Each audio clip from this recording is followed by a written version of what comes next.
நகைச்சுவை நடிகர் வடிவேலு சமீபத்திய நிகழ்ச்சி ஒன்றில் பங்கேற்ற போது படவாய்ப்பு கிடைக்காதது குறித்து உருக்கமாக பேசியுள்ளார். தமிழ் பட உலகில் முன்னணி நகைச்சுவை நடிகராக கலக்கிய வடிவேலுக்கு வயதானவர்கள் முதல் குழந்தைகள் வரை அனைத்து வயதிலும் ரசிகர்கள் உள்ளனர்.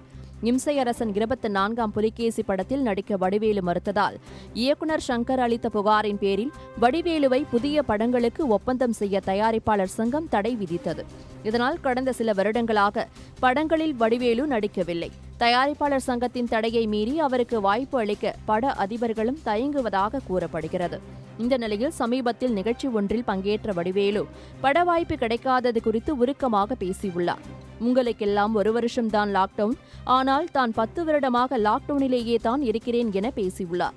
இப்போதும் நடிக்க உடம்பில் தெம்பு இருக்கிறது எனவும், ஆனால் யாரும் வாய்ப்பு தருவதில்லை என கூறிய வடிவேலு, கர்ணன் படத்தில் வரும் உள்ளத்தில் நல்ல உள்ளம் பாடலில் மஞ்சத்தில் வீழ்ந்தேனடா என்ற வரியை மேடையிலேயே பாடி கண்கலங்கிய நிகழ்வு வந்திருந்தவர்களையும் கலங்க வைத்தது.